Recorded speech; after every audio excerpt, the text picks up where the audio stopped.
everyone, and welcome back to another episode of Good Morning Science, the home edition. My name is Dr. Alon Eisenstein, and I'm with Pueblo Science, and I'd like to welcome you to our episode of this week.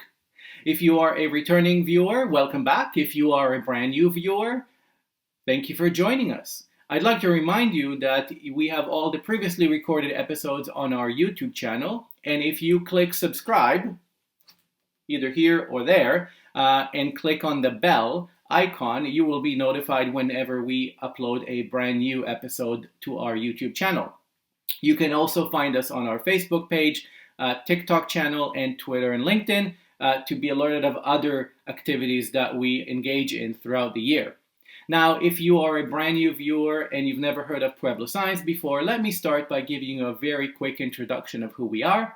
We are a Toronto-based charity, that is Toronto in Canada, and we address this quality of science education around the world, focusing on rural communities that are remote and hard to reach, mainly in developing countries. And the way we do that is by offering professional development workshops for these educators in these communities, by sending our volunteers to these locations and addressing the quality of education using easy-to-find, locally available materials. And because we've been doing this for so long, we've come up with lots of great ideas that you can even try at your home with stuff you already have or easy to find in your nearest store. So sit back and relax, and I'm going to pop up the list of experiments for today with the materials that we will be using. If you have them already available, you can just play along as we show them to you now. Otherwise, you can just pause, grab all the materials, and come back and keep on watching the video. And hope you enjoy, and we'll be right back.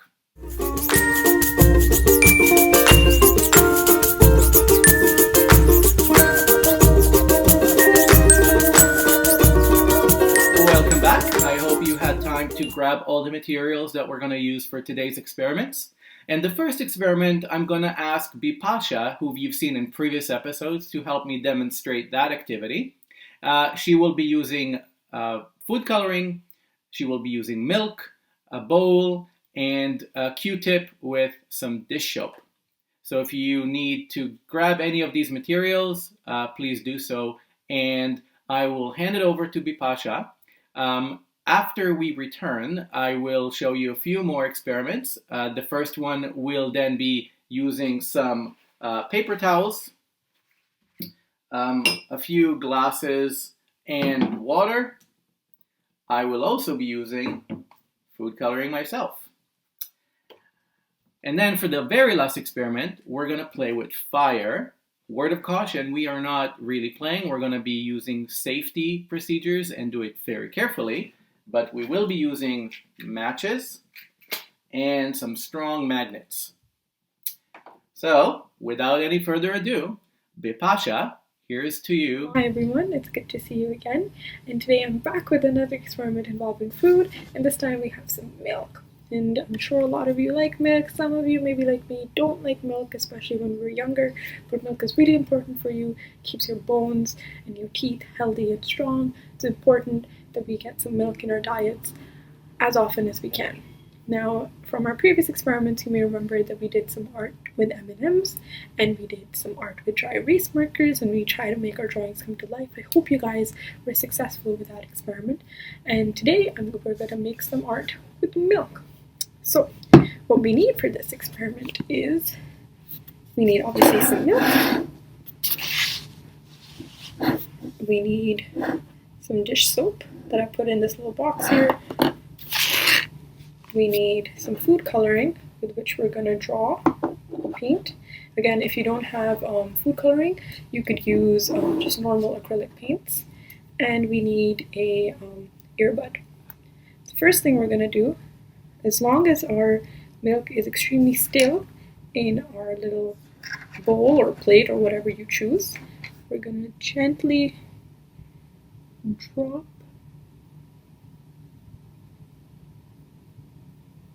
some food coloring in the milk.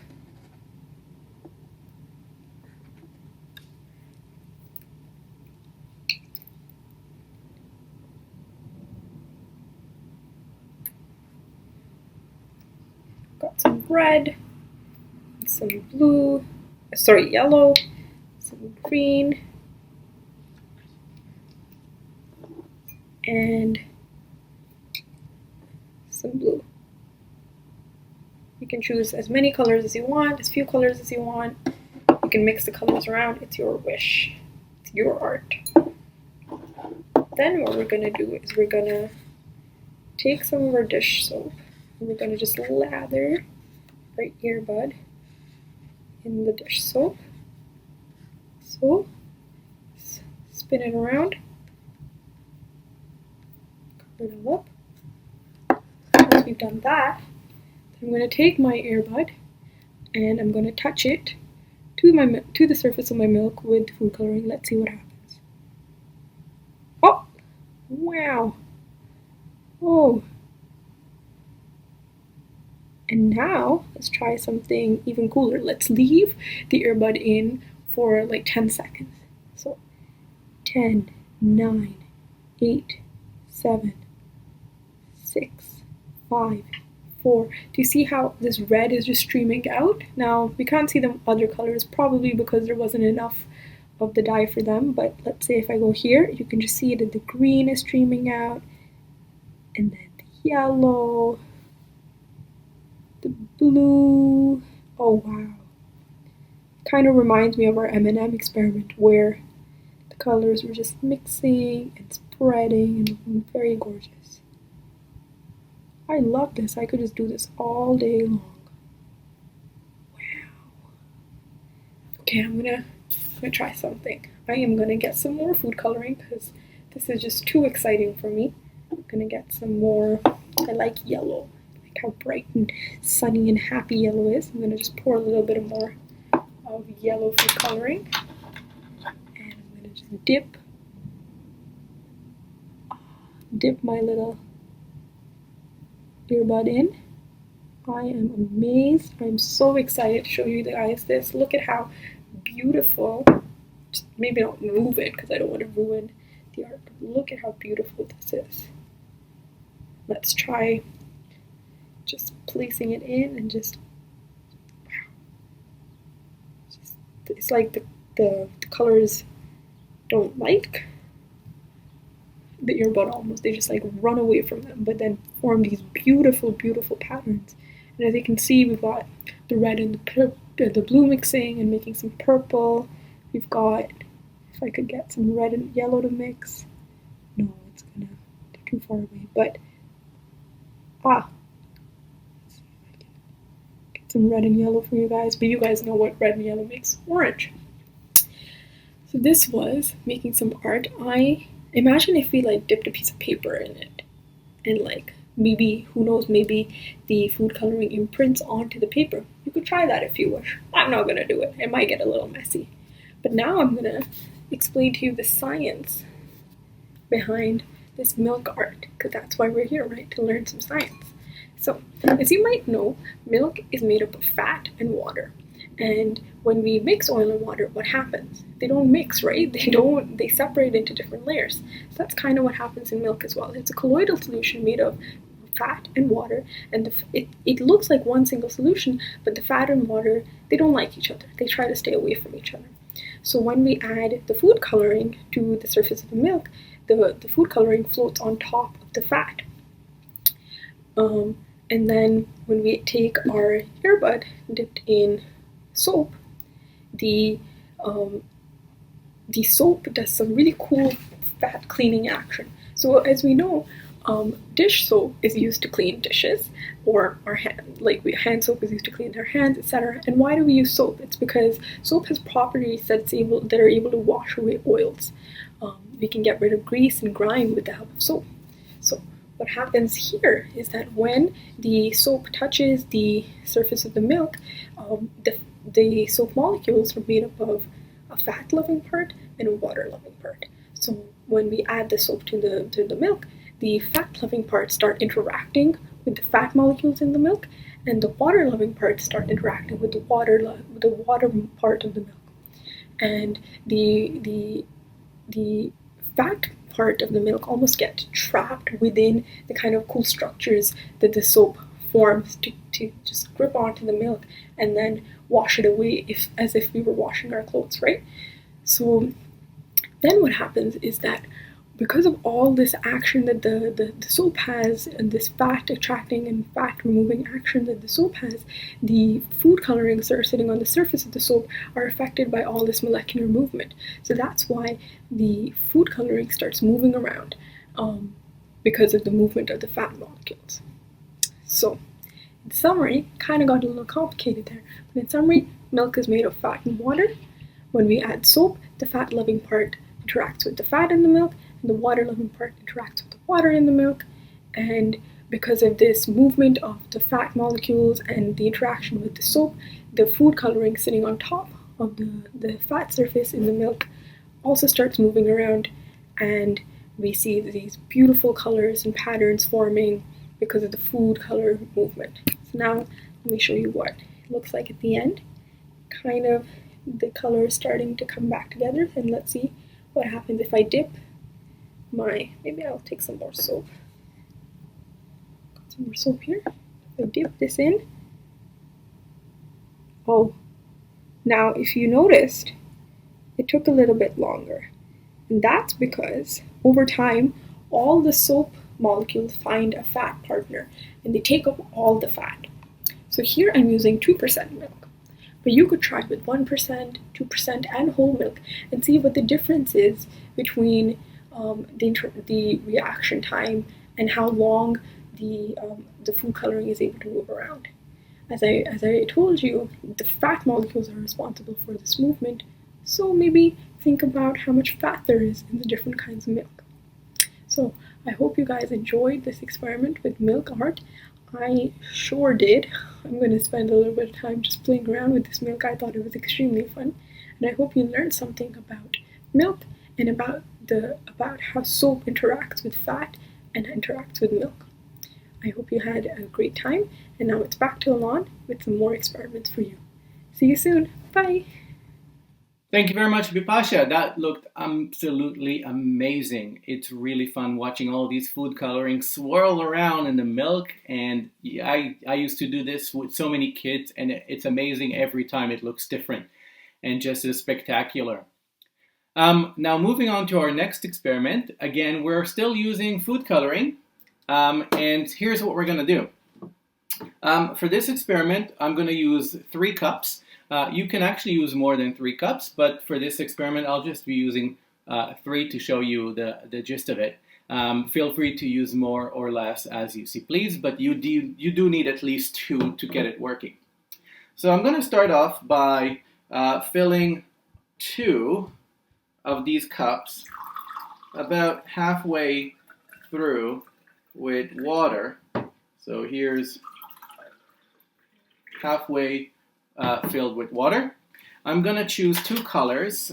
So for this experiment, I'm going to use red and yellow.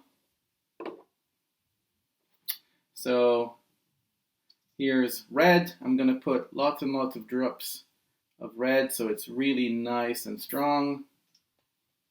And I'm going to use yellow in the second one. So now I have a yellow colored cup of water and a red colored cup of water. Now let me just take my computer closer so you can actually see a lot better this time around. So here's what we're gonna do. Okay, so now here are my cups. Now you can see that the middle one is empty and the 2 external cups are half filled. So next I'm going to take tissue paper or paper towel, and I'm going to fold it in half, and I'm going to fold it in half again. So now it's a nice strip that is quarter length of the width of the original paper.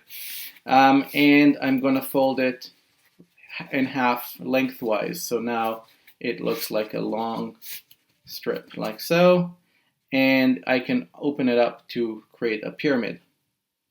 Now you can see that from the cup's perspective, it's actually much taller than the cup, and I want it to be not as tall. So here's what we're going to do. I'm just going to tear it halfway such that it's as tall as the cup itself. So it's not taller than the height of my cup. If you're using taller cups, of course, you would need to leave it longer. Now I'm going to do the same here with another piece of paper towel. Again, I'm going to fold it in half and half again, and I'm going to tear it lengthwise so it's not taller than the cup. And I'm going to start putting them inside the two cups, one on this side and the other on this side. And now you can see quite immediately how the water is being soaked into the dry paper towel. And as it soaks, it climbs up on the yellow side as well as the red side. So here I'm going to tilt it slightly towards the camera so you can actually see it. And so what's going to happen is it's going to soak up the water with the food coloring. And as soon as it reaches the top, it's going to start going downwards. And over time, we're going to see how the water with the food coloring is sipping, soaking into the paper towel. And what do you think is going to happen?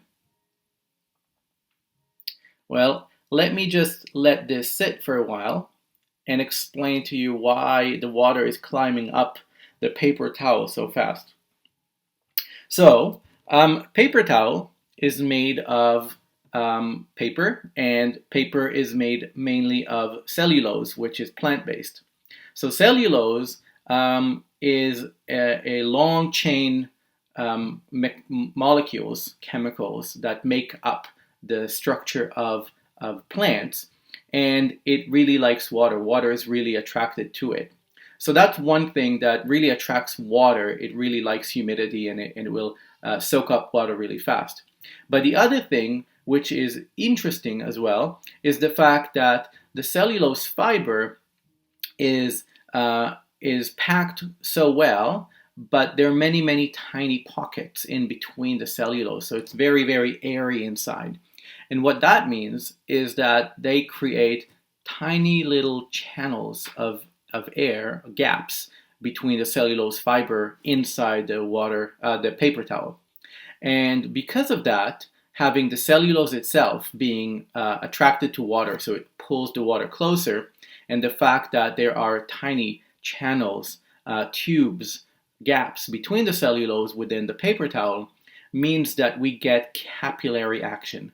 Capillary action is when we have the force of attraction between the water and the chemical that makes up the channel is pulling the water and acting as a force like a suction. So it can actually go against gravity, it can go up really high, and that's how plants and trees actually transfer water from all the way from the roots in the ground all the way to the very end to the leaves. So let's go back to our water soaking reaction, and you can start seeing how now it's already past the very top. Now, as soon as the water is sipping through the top, now we start getting two different forces. So if the going up the paper towel is strictly gravity acting against the capillary force, as soon as we get to the bottom, we get combined gravity pulling down as well as the capillary forces going down. So we just need to sit and wait long enough, and we'll start seeing how it's dripping. So I'm just going to let it sit for a while, and I'm going to show you two other ways we can actually examine that. I know it's not in the list of materials, but it'll exemplify that idea in two different ways, and you can still do that at home as well. It will take longer than the duration of the video, so you can try that later. Okay, so let me leave this here. So I'm not going to touch this and see how it sips through. Okay, but let me show you another way to see the capillary forces in action. So I'm just going to take another paper towel, And this time around, I'm going to fold it again in half and half again lengthwise. But this time, I'm actually going to tear a narrow strip like so. So now I have a very long, narrow strip. It's not very straight, but that doesn't matter. And this time around, I'm going to take a very tall glass. So here's a tall glass instead of a short, stubby one. And I'm going to use a pencil and a clothespin. So I'm going to put, again, a bit of water here at the bottom. And I'm going to put food coloring. This time around, I'm going to use green because I haven't used green before. There we go. So here's my green. And now I'm going to put my piece of tissue, my paper towel, all the way to the bottom until it barely touches the water. And you see how fast it soaks up initially. And I'm just going to hang it with a clothespin like so. And now you can really see how the capillary forces within the fiber of the paper towel is soaking up the water with the food coloring all the way up, up, up, up, up. Now, obviously, this force is diminishing as you go further away, so it will take time for it to soak. But if we leave it long enough, we will see the water slowly soaking up and passing through all the way to the very top of the paper towel. So that's another way you can actually try out and see what does the capillary force look like in the paper towel. There's another cool experiment that we can do, which uses plants. So if we want to see how plants would work with capillary forces, we can actually take celery sticks. So if you ever buy celery sticks, take a celery stick that still has a few of the leaves there. And what we're going to do with the celery stick is I'm actually going to cut the end of it. So I'm gonna cut the bottom of it. Actually, it's better to cut it short so it's not too long, like so. So you see I left only a little bit. And then we're going to dip it into a cup with food coloring. So here I'm just going to put it in there, and I'm going to let it sit. Now, obviously, it's going to start soaking up through the capillary forces within the stem of the celery. And the first thing you're going to see, it's going to take probably a good half hour, maybe even an hour, depending on how long the stem of the celery stick is. It could take as long as an hour for it to start showing at the very tips of your celery the food coloring reaching through the leaves. So I'm going to leave this all standing, and I'm not going to disturb this, and we'll get back to it a bit later after we let everything sit for a while. I do want to point out that even as we're speaking, if you look very closely, let me see if I can give you a top view. You should start seeing the water accumulating in the middle of, at the bottom of the middle glass. So we're going to leave it there for a while. We're going to do the last experiment, and then we'll come back and then see what it looks like after a while. Okay? So let's let this rest for a while. We're gonna leave it there. So with the celery stick, with the food coloring, and I also have the glass with the green food coloring there. And we'll be back with another experiment. And then when we're done, we'll come back and see what this looks like. Okay? So get ready for the last one, which involves fire. Okay, let's do the last experiment, and you see all the food coloring is just working its magic as we speak. Okay, so we'll let it sit for a while and concentrate on fire. So here's what we're gonna do. I'm gonna grab some matches. So you see how I have several boxes of matches. They come from different manufacturers, and we want to see something about them. So what we're going to see is whether matches are magnetic or not. So I have a pile here of really strong magnets. So these are neodymium magnets. And if I try to lift a match here, I'll do it here. If I try to lift a match, it's not working, right? So here, I'm going to use a match from here. Let me put this closer so you can see it better. So I have different types of matches, right? So I'm going to have one from this box. I am going to take one from this box and one from this box, and lastly one from this box. Now, interestingly, you can actually see how each of these matches has a slightly different color to, you can see how it has different colors to the head where you strike the match. The first one is red with some white at the tip. This one is more maroon. It's maroon color. It's more dark. This one is bright red. And the last one is actually pink, which is interesting that it's pink. Let's see if I put the light here. I hope you can see the color differences better. So if I put my magnets here, nothing really happens, right? Now what's going to happen if I strike the match? So I'm going to strike the match and let it burn. And when the very tip of it is completely burned, I can blow it out and just let it sit there. Okay, we'll do the first one. Oops. I'll do the second one. Now, of course, if you have, if you're a child, please make sure to do this with adults. We don't want to have an accident there.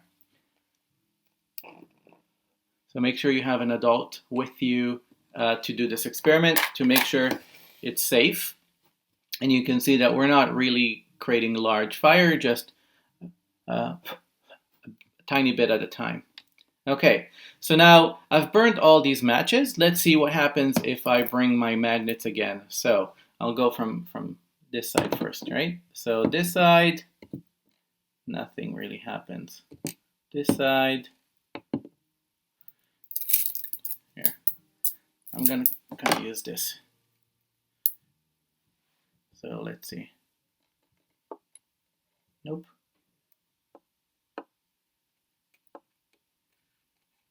Oop.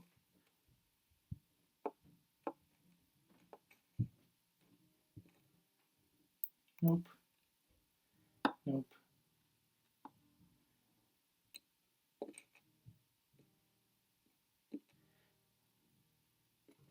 So that didn't do much. Let's see what happens if I remove the very tip of it. Oh. Oops. Okay. Now, nothing happened, but this might have been because I didn't let it burn long enough. So let's try this again. This time I'm going to let it burn longer. Okay, so here's one.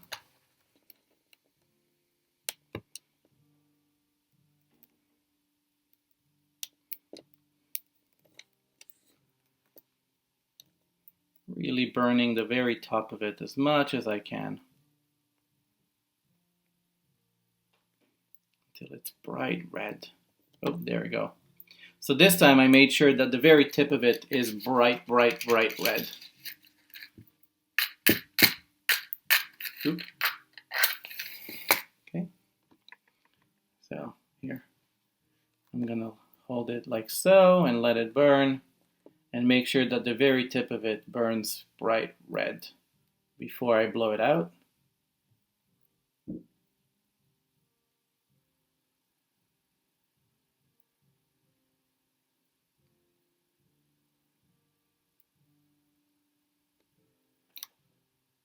Don't want to burn my fingers. Okay, here we'll do another one from this box this time around. Okay, and again, I'm gonna wait long enough until I see the tip becomes bright, bright red.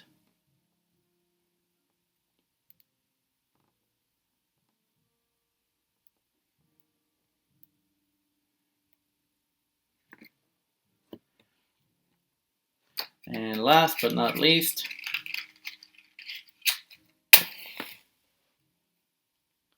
okay, and again, I'm going to hold it up long enough to make sure that the very tip of it becomes bright red.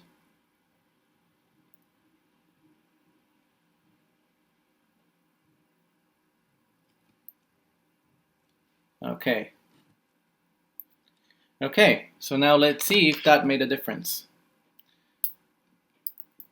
Okay, you ready? So here's my magnet, and this time around, nothing happens here.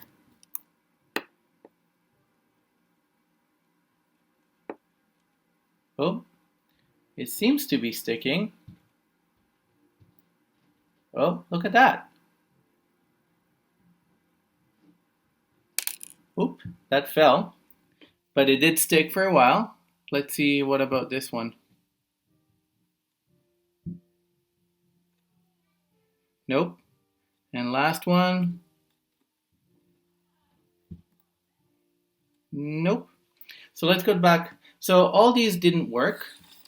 So we're gonna move these aside. So nothing happened in any of these. But as you might have noticed, this particular box seems to be creating something different. So where's that head? Here's the head that fell off. And if I get close enough to the magnet, see how it sticks?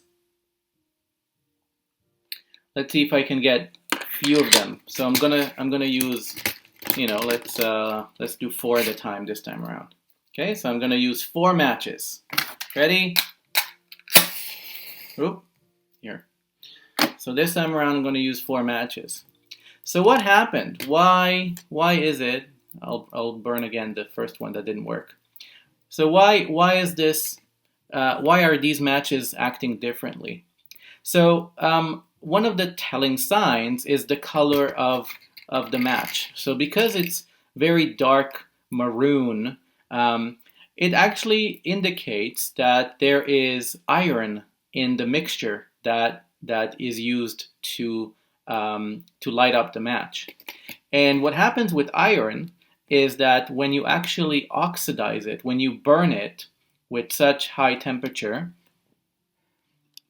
right? When we burn it at such high temperature, and we then oxidize it, which means it reacts with the oxygen in the air, it turns into iron oxide, which is magnetic. So it means that it becomes a material that will be attracted to a magnet in the same way as metal iron that you have reacts with, is being magnetized. Now you've seen that it doesn't work with every single matchbox, and the color tells you that they use different composition of the striking material. They all usually have sulfur and other chemicals, but what we're looking for is specifically having iron. And you see that in this case, this matchbox has iron in it, and you can magnetize. They all actually fall apart. You can get the magnetic reaction from the burning of the matches. So you see all they're here. Where is it? Here. So you see how they're hanging.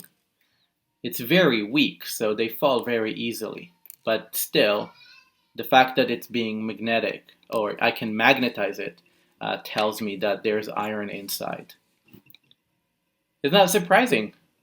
And because it doesn't work every single time, you might need to actually do some hunting for the right matches that are a bit more maroon in color, darker red, and try them until you find the right match that works. Hey. Cool. So let me clean up the desk and reposition my coloring mixture and see where we're at. Okay, we'll be right back. Okay, we're back. Let's just do a quick revisit of where we are at with our food coloring experiment. So here's what we see now. we see that the food coloring is getting soaked through the paper towel up and then down into the middle cup.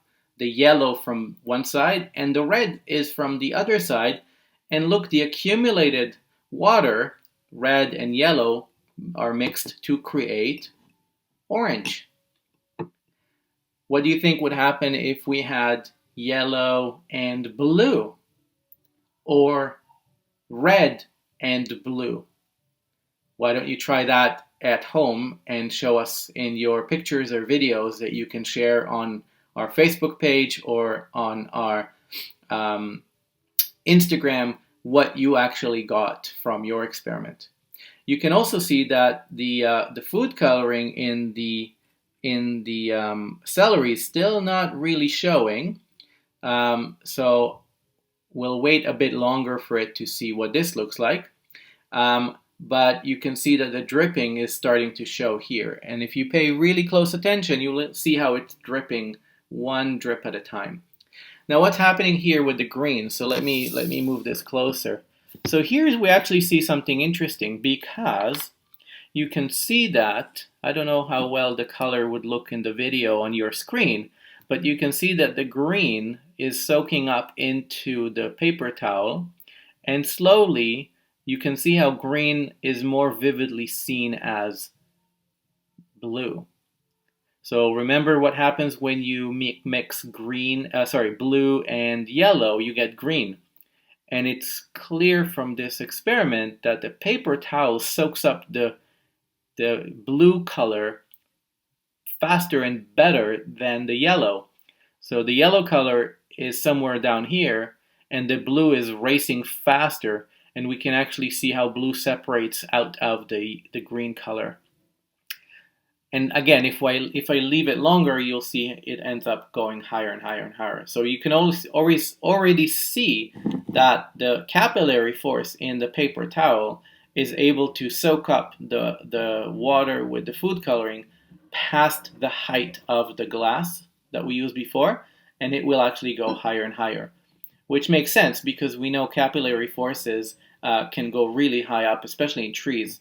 The trees are really optimized to do this well.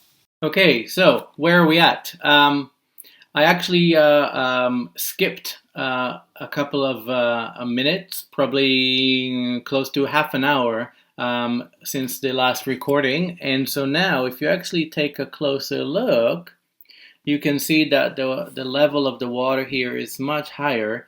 And actually, it will keep sipping the water higher and higher and higher until all the three water levels of the three cups are equal.